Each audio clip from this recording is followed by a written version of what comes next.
Ladies and gentlemen, we officially want to welcome you to Inspiring Infinity Presents Head in the Clouds, keeping our heads in the clouds at all times. So today is our New Year's Eve into New Year's Day official start. Our guest today is Mr. Blake. Hello there. Mr. Blake of Latta. How are you doing today? I'm doing fantastic. Good. How you doing, lentils and gentle beans out there? So we're going to start this new year off right. And we're going to go ahead and investigate some internet atrocities here. Those are my favorite. We'll scour the web and see what we can come up with. So, Blake, what's topic number one? I think a really neat topic would be about recently, like today, I've been Looking into whenever a recipient of a transplant reports having memories of said donor, which is pretty fucking amazing to me, because we think about, the brain usually being the house, the main faculties for memory, but apparently there are other organs that can store memory. So this is pretty fascinating. And I think that'd be a pretty neat topic. I haven't seen anybody else talk about it yet on the World Wide Web. I think it'd be cool if we kind of jumped on that and see what we could figure out. Excellent. At least I like it. some attention to the topic, yeah. Sure. I like it. Well, you heard it first. You heard. The man has spoken. We are going to investigate some... Let's do a quick search. Start page. And Start Page is excellent. It doesn't record your IP address every time you search somebody. Good stuff. So let's see. We want to find the appropriate terms so we know exactly what we're looking for. So let's go ahead and type in donor memories. Oh, turn off caps lock. Organ donor memories. Let's Perfect. go for that.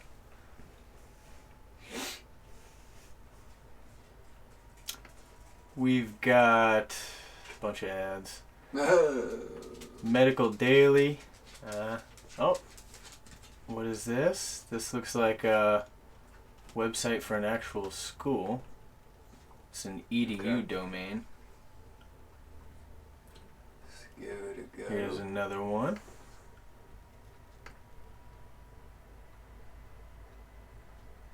Everything else seems to be just kind of blogs. Okay. Here's a government domain. .gov. Alright. If I'm not mistaken, there's an actual term for this, and I can't think of what it is.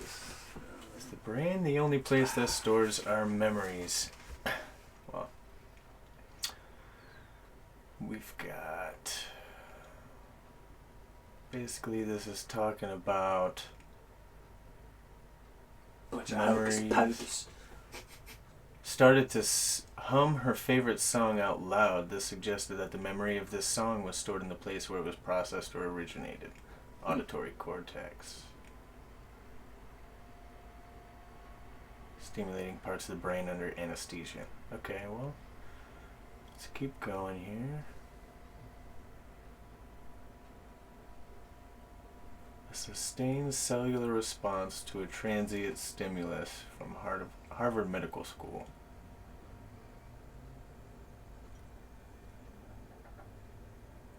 Another extreme case was an 8-year-old girl who received a 10-year-old girl's heart. After her operation, she began to have nightmares of a man trying to kill her. Her dreams were so vivid that she went to a psychiatrist who actually believed they were real. It was found that the donor was murdered, and the recipient, who had the nightmares, described the man in such detail that the police were able to find the killer, and he was convicted of murder. What? Okay. Now, if that's a legitimate claim, like if that's actual, we'll have to double check the source there. Yeah, but that's insane. We're gonna have to.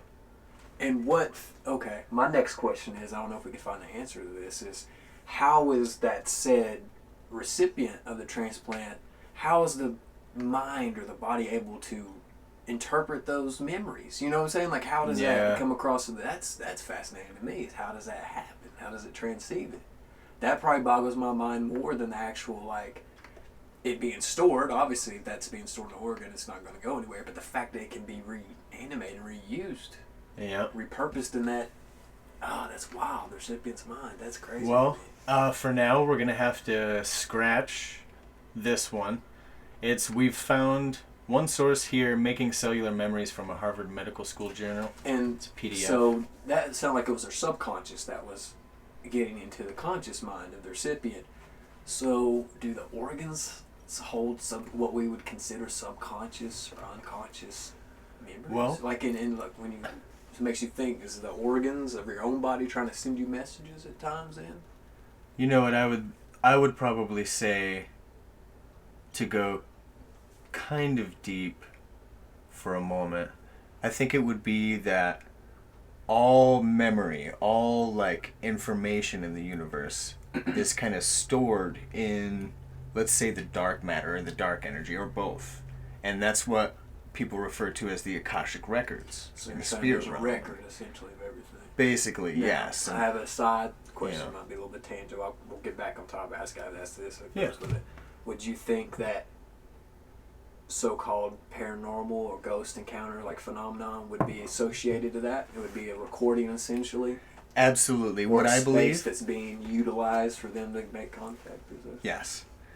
From everything I've looked into, and hopefully after a few videos I'm able to get this message across with the stuff we look into and the talks that we have, I look at it where we say 98% of the universe, of the visible universe, is this dark phenomenon. It's this variable that we consider to be dark matter, dark energy, and it all depends on what variable is there that our science is missing as far as data, tangible data is concerned. So 98% of this we don't know, we don't have tangible data for. This to me, but the math is there.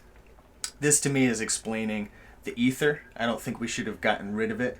Basically, from my research, we traded it for gravity, and I think that was a big failure in science's case. But regardless, here and now, I believe that all of that dark invisible stuff that makes up all the space around us, just in the exact same way how you can't physically perceive radio frequencies, but they're in the air all around us, and with proper machining, you tune in.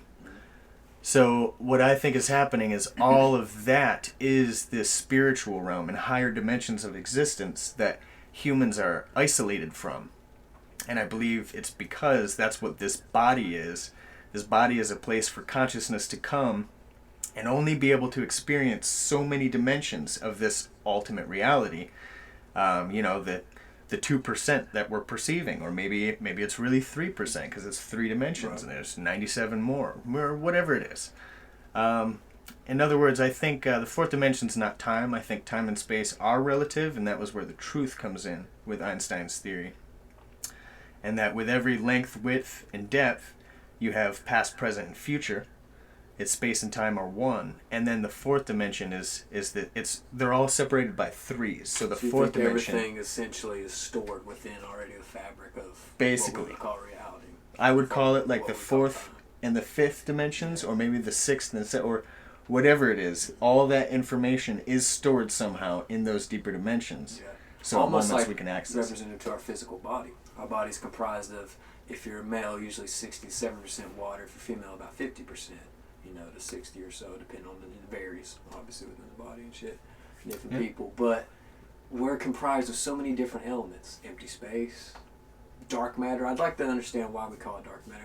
I've never actually looked into that, or why we chose that name, in particular, dark matter, dark particles, whatever. But we're comprised of that. We're comprised of so many things that are already so fascinating by themselves, but together working in this giant system not only houses our consciousness, who we are as a person, our ego per se, but also billions of bacteria, billions of other fucking organisms. Like, that's insane to me. Like, we're a walking universe within ourselves. Yeah. And I feel like the more we understand ourselves, the better, you know, scientifically and spiritually, in any way, honestly, psychologically, the more we'll understand about the macrocosm, we'll understand about the bigger form of us, because everything is patterns. And you know me, I'm a skeptical guy. I always like to use science to back things up, but I understand that there are certain things that are still within the realm of intangibility. We can't really quantify them yet. I don't know if these will ever be things that will be quantified. It might be something that's just outside of that, and that's just where you need philosophy and shit to try to dissect and understand it. But if not, I'm very confident that we'll eventually have the tools and apparatuses to study those things, because look how much we've grown exponentially in a short time. So it wouldn't surprise me to eventually be able to tell these things. Well, but, I think that's what future is.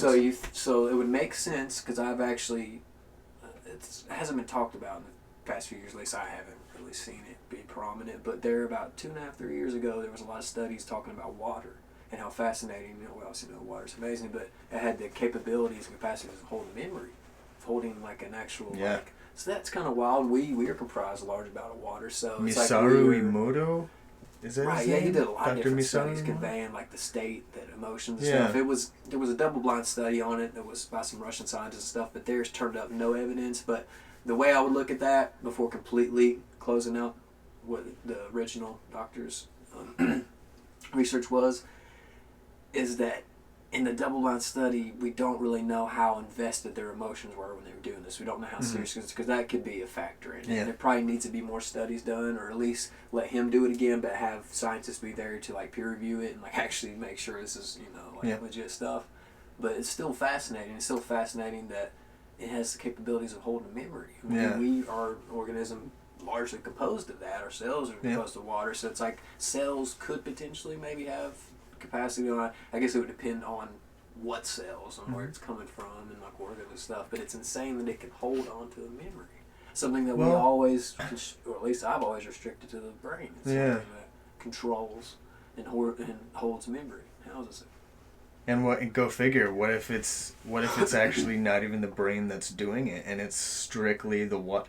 I mean, what a coincidence. We're what, 96% water, is it, or 94%? No, it's actually about 70 if you're a male. Oh, 70 something. 70, but 50 or to 60 if you're female. But it's still, it's an insane amount.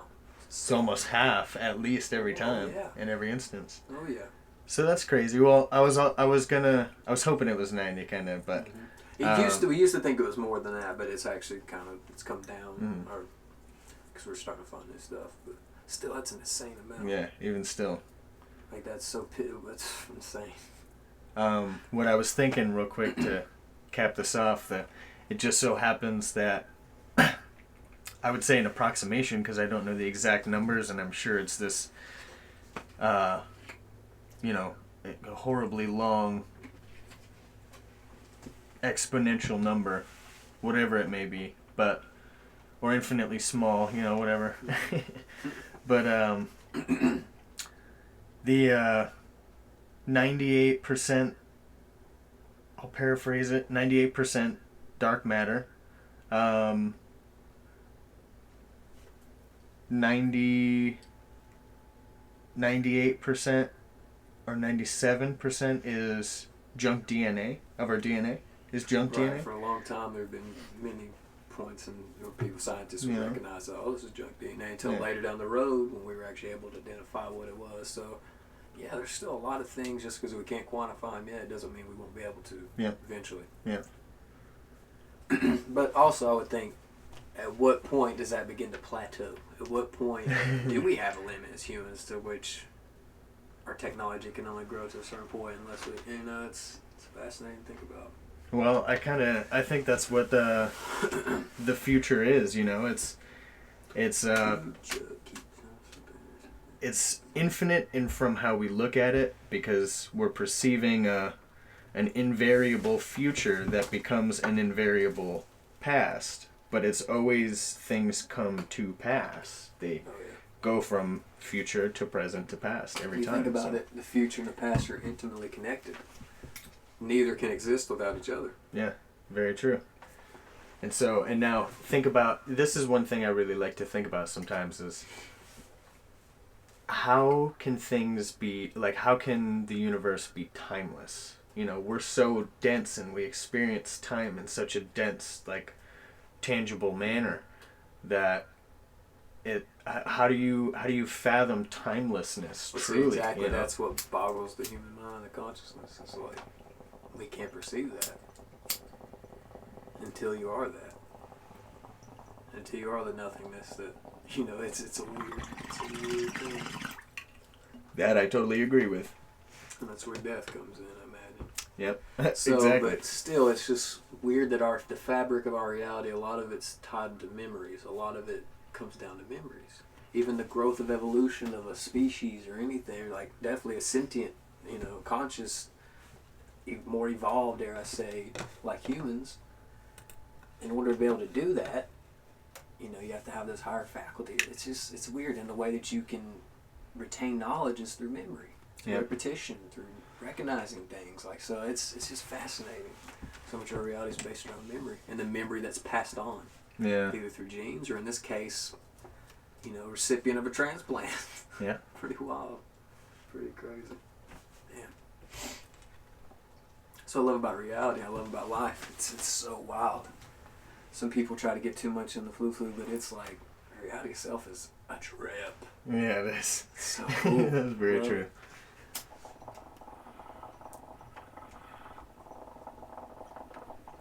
All right, well, this is Harvard's website, wyss.harvard.edu. Okay. We are in static files under newsletter of February 2010, Burl and Silver PDF. Okay. Leading edge essay, Making Cellular Memories. This is the Department of Systems Biology at Harvard Medical School. What's the report? Biological memory can be defined as a sustained cellular response to a transient stimulus. To understand this phenomena, we must consider how the properties of different biological systems achieve memory of a stimulus, essentially permitting a cell to produce a lasting response. One way that cells accomplish this task is through transcriptional states, which involve populations of molecules regulating gene expression. If the transcriptional response is bistable, a chemical state becomes defined as on or off, and given certain parameters, this state can be inherited through DNA replication and cell division. In this way, a cell can produce a lasting memory of a biological response. That makes total sense. To me, that makes, if that applies to that being transcribed cellularly onto the the person that's receiving the transplant, it makes total sense. Because once those cells got into the new host, new body, and they replicated and sent that stimuli response and that state and structure that they are, and it passed through and then got received by the brain and interpreted that way, that would make total sense. You'd see those things and feel those things and crave those things. Like, that's wild. Yeah. If that applies to this, which I imagine it does. Oh, wow. That's wild. That kind of answers my question of how the brain will be able to receive the information. So, express it. Just real quick, I'm going to break down exactly what this paragraph is saying. I'm going to do my best to attempt it. You could probably help me out with this too. I can't see it, so well, let's just take it step by step. I'll do I'll try and get the first point across, and then let's go off that. So, biological memory can be defined as a sustained cellular response to a transient stimulus. Let's start here. This is just saying that there's a memory that is biological, which... what does transient stimulus mean in scientific terms? Transient stimulus... I can kind of infer what that is, but I don't know. Like, sometimes, like, scientifically, like, the terms of things... Should we look it up? A little bit different. I think so. Just real fast. Yeah, let's do a quick search. Just so we can verify and be sure. For transient stimulus. We're gonna do it. We're gonna do it right. I'll tell you what, ladies and gentlemen, welcome.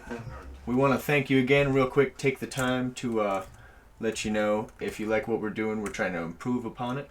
Yeah. Give us likes, subscribe, let us know, all that good stuff. This is the fun time. Hit it. The key here is we want to utilize these publicly available tools to get to the bottom of information and kind of show people it's not hard for you to do. All the tools are right here. Basically, the start page is Google. Make sure your sources are credible. Look at that shit. Exactly. Take the time. Don't just read a blog like we did. Go to the source and investigate the sources. And have an inquisitive mind. Be willing to ask questions. Let it flow. If you're learning, you're learning. There's nothing better than that. Well, it looks like it's going to make us do word for word. So the definition of transient, basically passing with time. It's not lasting, enduring, or permanent. In other words, it's transitory. And then stimulus. So it makes sense if it was like a... Something that causes a physiological response. So it's a physiological response that is passive. It's not long lasting. So would that be equated to like maybe a traumatic accident or something like that? Something that the body went through, the cells stopped, but it was a transient experience, wasn't it? Well, I mean, all life is transient. Right, would it be really, more equated to like... I don't know, that's just throwing me off. Isn't that interesting? Let's get all the way up to transient, and still, I was just thinking this is like, oh. Let's get deeper into transient here for a second. I mean, we're probably going to have to get philosophical with this because it's so just the way they worded it.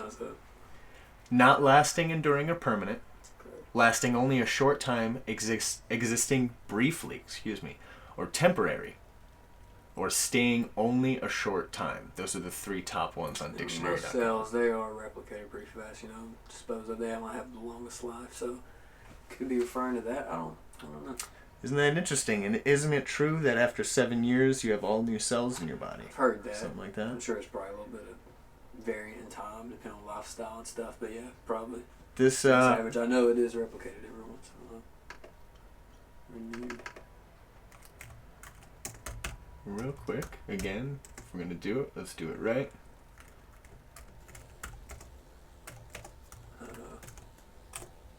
Stingberg! Oh, whoa now. Bro, wow. He just time bombed your face. Man, that was awesome. I hope you guys heard that. That's Thomas, the tiny little stink bug, and he stinks like ass. He decided he was gonna come down and say hello. See if maybe we'll be able to get him on the camera here. I don't know. Stinking ass.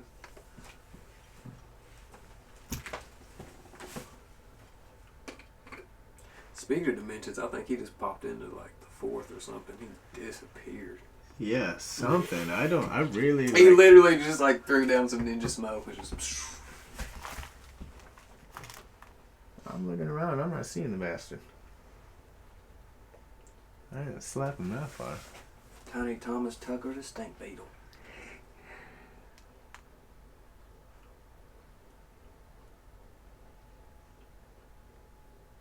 I think he don't dipped on out. Well, gosh darn it. I think he's gone. He was there and then he was gone. And that's all we get. Bye. If we find him, we'll let you know. Put him on live. Back to the investigation. Are we looking up again?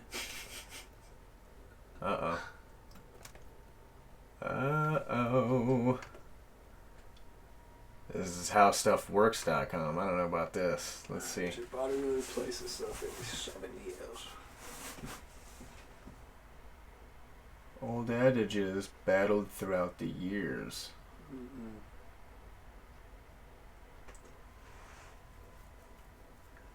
According to researchers, the body replaces itself with a largely new set of cells every 7 years to 10 years. and some of our most important parts are revamped even more rapidly. It's basically we're always in a state of change. That's from Stanford University. We're going to go ahead and look at that right quick.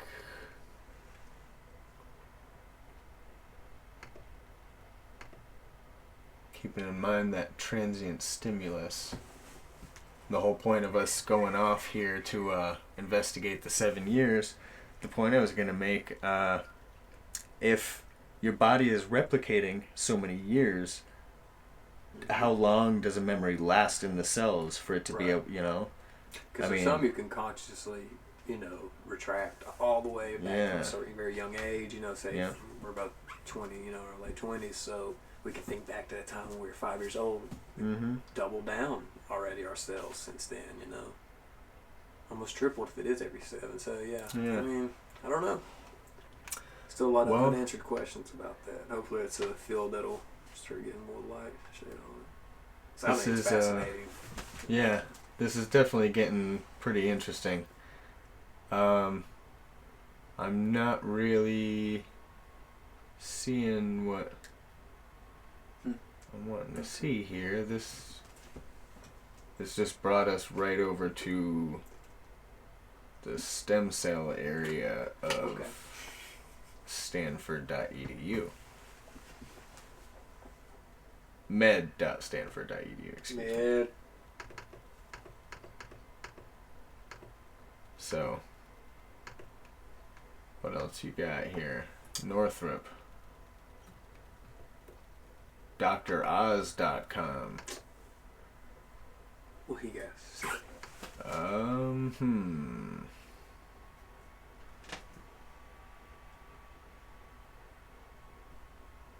So we got pretty much an answer to that. So every 7 to 10 years roughly. And earlier for certain of the main, you know, the main vital organs, so probably the heart cells and liver cells, things associated with main organs, replicate faster. Well, through DrOz.com, Christiane Northrup, I hope I'm saying that right, MD, is a medical doctor.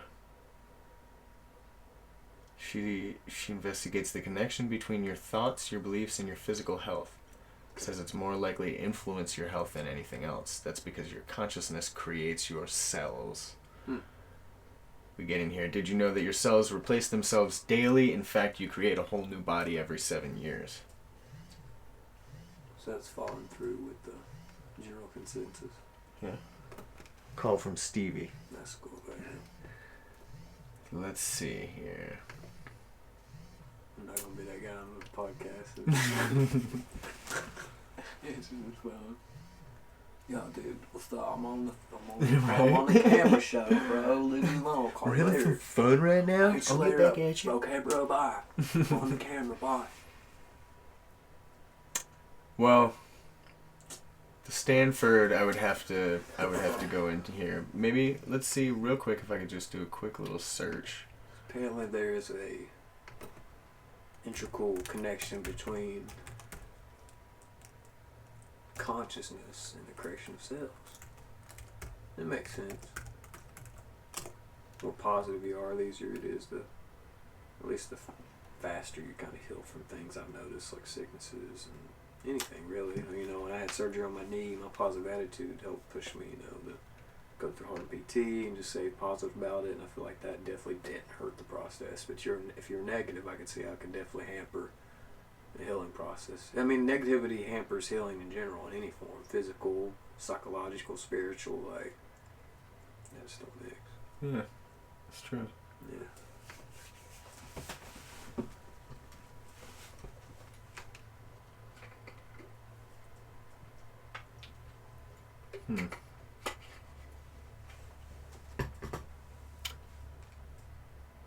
Well, I wasn't able to find it. Oh, it's talking about cicadas now.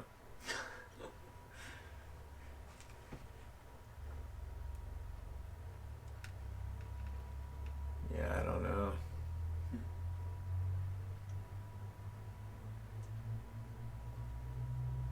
How could I...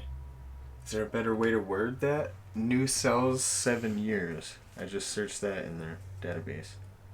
I mean, I don't know.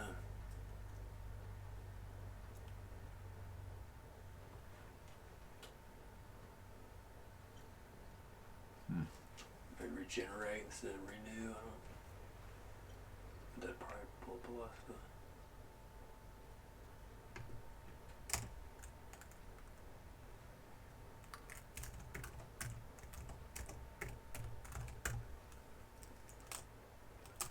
Let's just see what happens if I do that. New cells created every 7 years.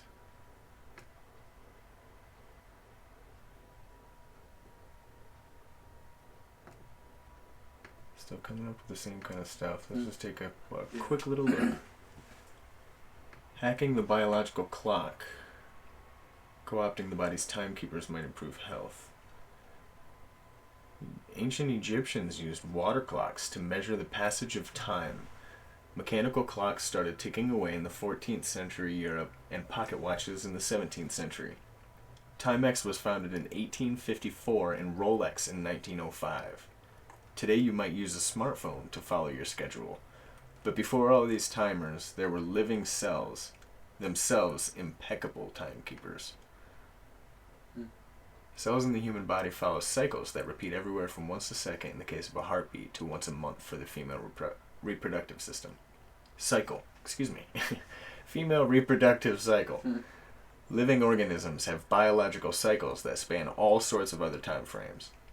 The fastest replicating bacterial cells duplicate every 15 minutes. Bears hibernate annually. Some cicada species emerge from the ground only once every 17 years. And many bamboo plants go for more than 60 years without flowering.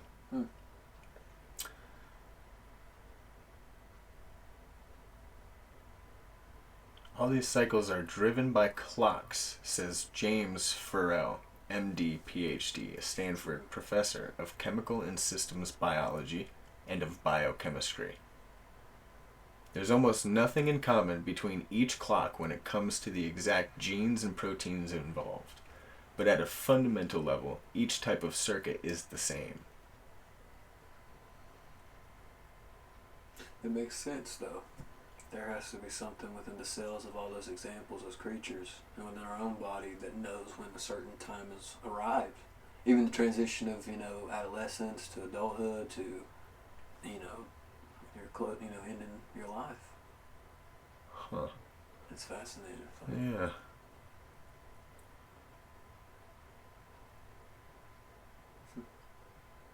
To understand molecular circuits that underlie biological clocks, Farrell studies one of life's most integral timers, the cell cycle.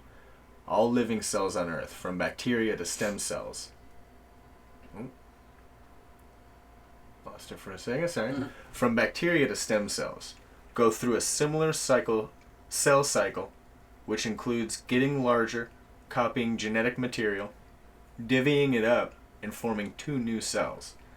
The cell cycle is how an embryo develops, how skin cells are constantly replaced, and why you can't get your hair and fingernails to stop growing.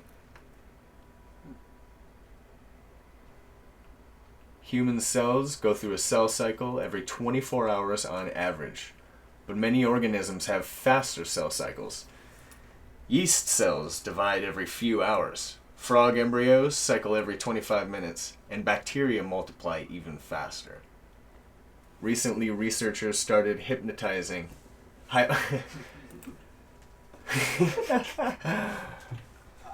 Hypnotizing, yes. Ladies and gentlemen, they were hypnotizing the frogs. They're hypnotampers. Recently, researchers started hypothesizing how sets of molecules might control this timing. One idea, says Farrell, was that it's driven by a positive feedback cycle. That would mean that a set of molecules switch each other on in brief pulses, like people passing a hand squeeze around in a circle. If it took a fixed amount of time for the signal to get back to the start of the circle, then a clock, or in more technical terms, an oscillator, would be born. Every time the signal would hit one molecule in the cycle, it would spur some other biological process, be it cell division or hunger for lunch. It's just blowing my mind. Like, how fascinating is the fucking ourselves, man. This whole reality, it's insane. This is crazy. I guess I gotta go for this too. But when Farrell and others started running computer simulations on how a positive molecular feedback loop could keep a biological clock ticking, the results didn't click. It makes complete sense that positive feedback should be able to work as an oscillator, says Farrell, but it just doesn't work. It turns out that the circuit will either eventually fade out to nothing or end up with everything turned on all the time. The balancing point between these is just too fine a knife blade. Instead, biological clocks seem to always be driven by a negative feedback loop. In retrospect, Farrell says, although it wasn't the intuitive answer, this fits with what modeling and theories have been suggesting for a few decades. In fact, mathematician Renee Thomas conjectured in 1981 that all complex oscillators must contain a negative feedback loop. Nailed it.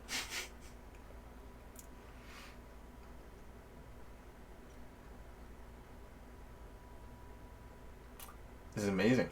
This shit's just getting, it's like a damn rabbit hole. Cellular rabbit holes is wild. So basically, our cells are just wired for this shit. Everything, You're wild everything is Yeah. under the concert of some grand architect. Yeah. Response. Biological response. Yeah. To a response. From a response. To another response. From It's insane. It's Giant domino. it's like there's this emptiness and it's just stimulated and we perceive it as like matter in this nothingness, and then we become the matter by taking up these bodies and where the matter has evolved to. In a brain that can essentially hallucinate your reality. Yeah. Like your brain is essentially hallucinating your reality. Pretty much, yeah. I mean, taking all this stimulus and just converting it to electrical impulses. and in the people brain. go, what do you mean you can't do that? Oh yeah, have you ever had a dream? Yeah, right? Yeah. Tell me that didn't feel fucking real. Tell me good that point. didn't feel like your reality. It's a darn good point. I mean, that's what this fleshy 60% fatty fucking organ's for. Perceiving this reality. And the way it operates is how reality operates. And if you don't believe me, do some psychedelics and try to drive a car. There you go. Try to do anything physical motor skills.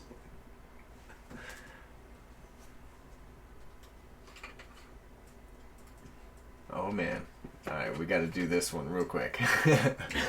just to cap this off. I highly recommend everybody look into this, by the way. This is directly from Stanford's website. Their medical area. At the Stanford Center for Narcolepsy, sleep doctor and researcher Emmanuel Mignot, and anybody, if I'm mispronouncing your name, I sincerely apologize. MD, PhD, Emmanuel Mignot, MD, PhD, is used findings he's made on the human sleep cycle over the past few decades to develop new treatments for sleep disorders, including narcolepsy. Patients with narcolepsy have severe disturbances in their sleep-wake cycles, often characterized by sudden bouts of extreme fatigue during the day. At the end of the 1990s, Mignot and his colleagues identified the first narcolepsy gene, hypocretin receptor 2, in dogs. And since then, they've uncovered how a lack of the protein hypocretin in mammals, including humans, can cause narcolepsy. Wow. In most people, hypocretin levels peak during the day, when the protein promotes wakefulness and blocks sleep, Mignot has shown. In many people with narcolepsy, hypocretin is missing, or is found at very low levels in the brain, so the sleep pathways aren't blocked during the day.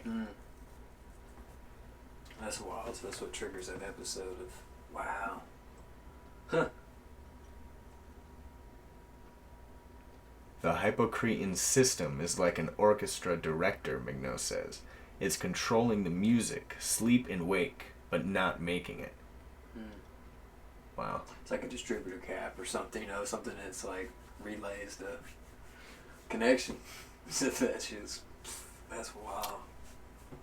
This is awesome. It continues with cycles of learning. Stanford Down Syndrome Research Center.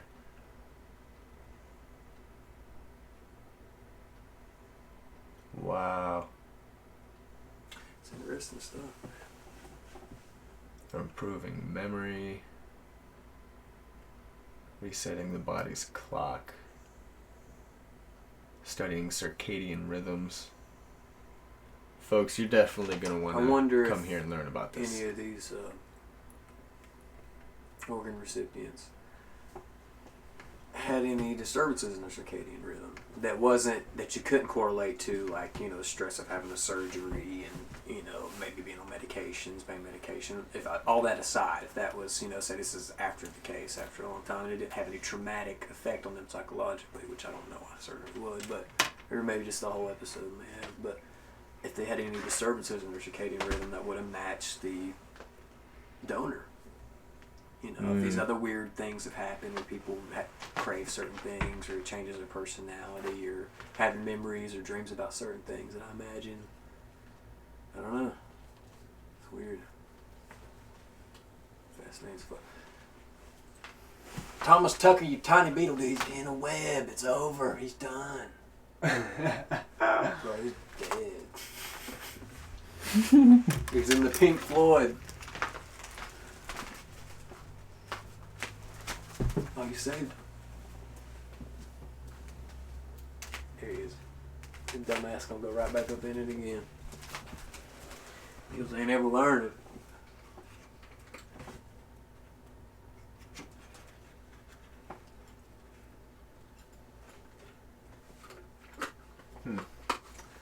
Well, we're going to let him go for now. I've had a cup holder this whole time. What the? Damn. All right. Well, what do you think? Right. Where you wanna go from here? I think we can just cap it off real quick. We'll just finish some, just finish with a little dialogue at the end, because we hit some broad topics and bounced around. Kind of had, got some answers, but it led to more questions, like always. That's how it always is for us. I feel like, but it should be for everybody. But some good information, definitely a bunch of food for thought, a whole dinner for thought. That's some interesting shit.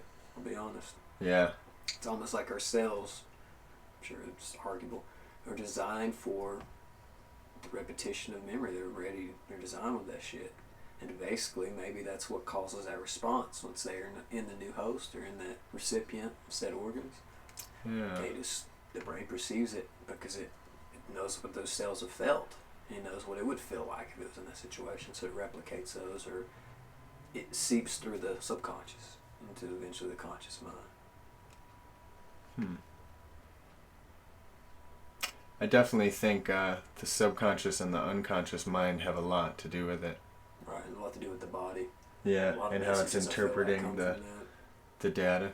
I think everything's divided into threes, and we have three conscious dimensions, and it's the time-space dimension, and that's where all of us are localized to. We're all dense in where our consciousness is existing from. We all think, or most people operate from the idea that they're the voice that's running off in their head all the time, thinking just all kinds of different thoughts. With that. Some people associate it with so much, and that voice is so, conscrewed and messed up. They have things, certain disorders, schizophrenia and stuff. Exactly. And obviously there's genetic predispositions to that. But either way, a lot's interpreted by the ego. And the either identification or the disidentification of the ego. And recognizing it for what it is.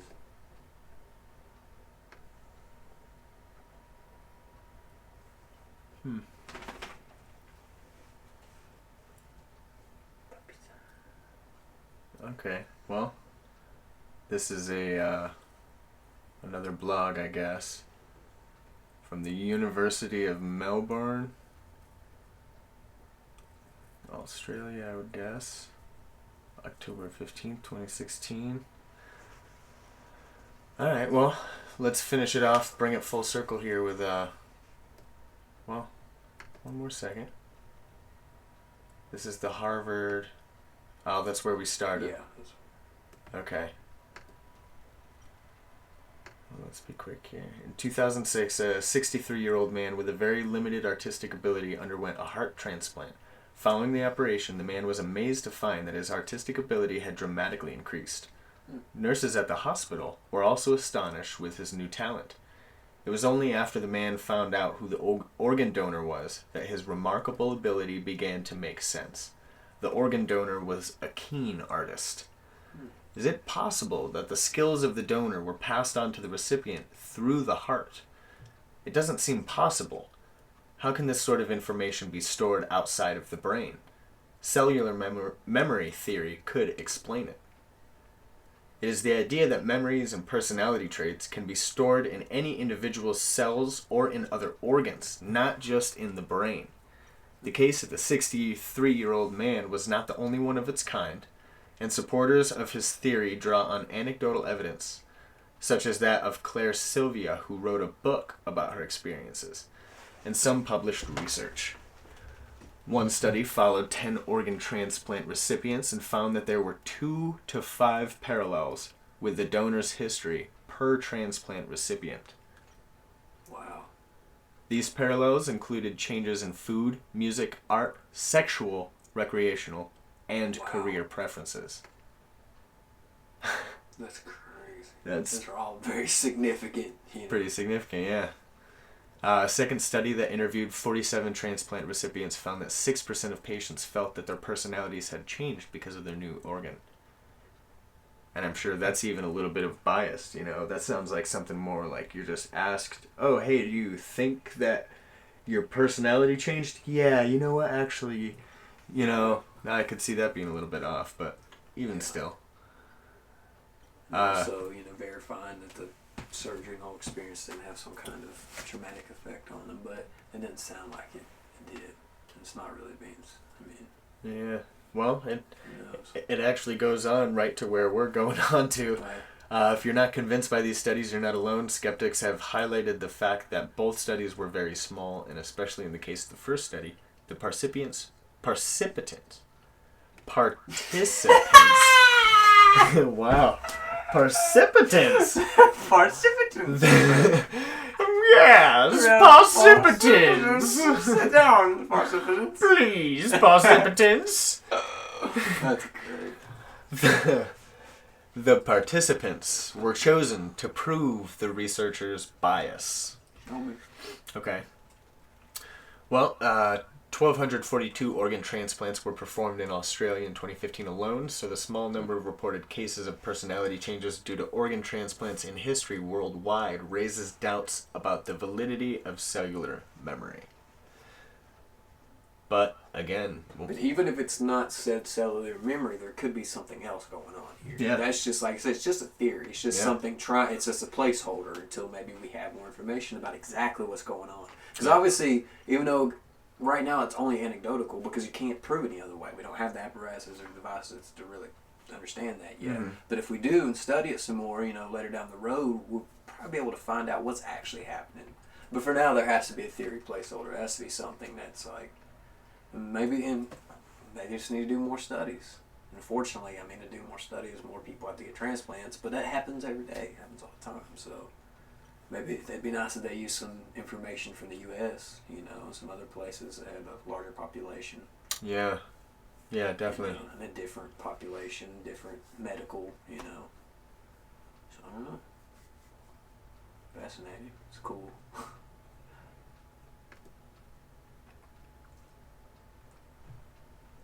Well, back where we started,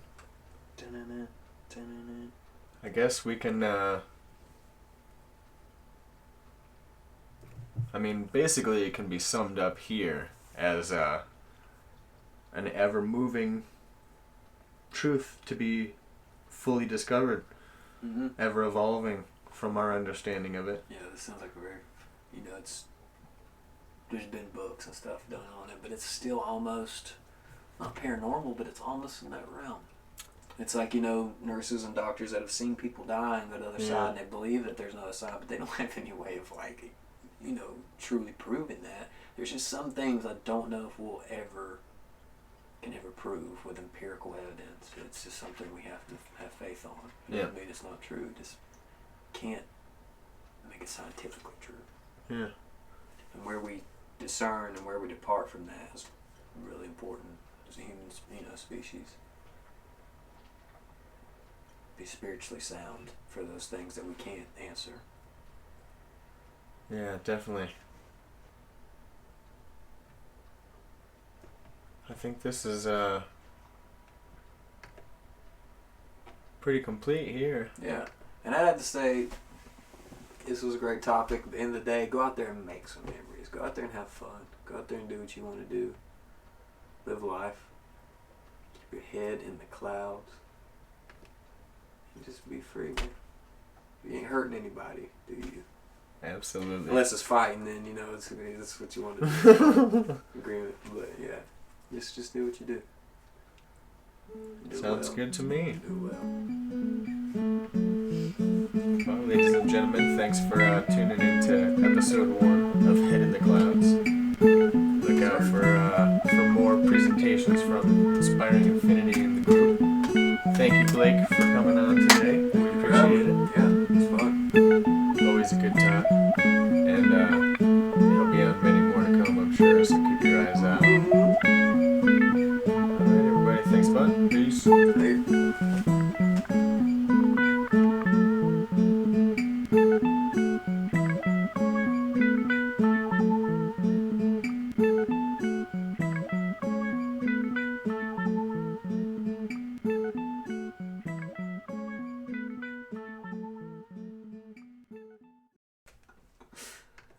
That was fun, bro. That was cool. Bloopers.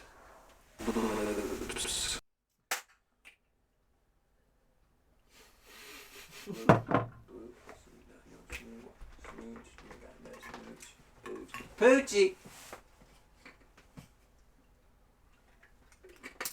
Fucking shoulder feels like I got attacked by a fucking family of eagles. Try to lift me there.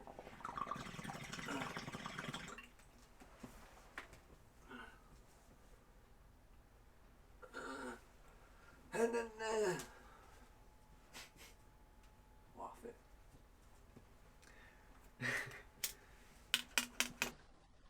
Going live. Sure,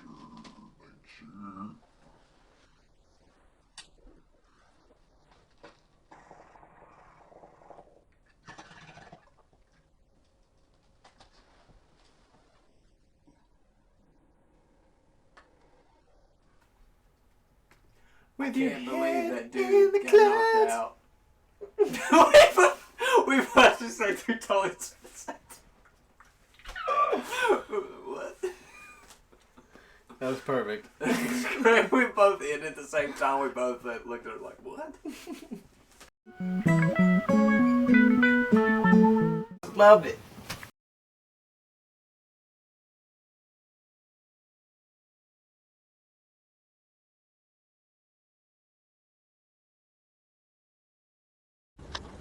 You've always talked about, like, Kingdom Hearts and stuff. Well, now we have Destiny, and Destiny is kind of like showing us another level, I think, of the same thing. And it's all about how much light you accumulate. You become greater. Right. And ultimately all the bad stuff that you're fighting off is the dark. So kind of same principle there. But, what's happening is, I think, I've always said, we are the eye of God. So I think, like, there was a species before us, let's call it Atlantis, just for lack of a better term, and they achieved a state of perfection for physical life, for beings on, like, a Earth-like planet, the highest you could get. They were super advanced, and it just became the next best step in their collective to come together and just transform their planet and their species as if their species were bacteria on that planet, you know, or electrons around an atom. And so they decided, let's turn on, because they found that capability within themselves. They found a way to all come together as a species, activate their planet, and become a star, and then foster other planets themselves with other species on it. And they became one being altogether. One being to observe that creation, to live out their own life, but also be able to do it as a god, living out, like, control it. How would that one being look back as the sun, fostering those planets?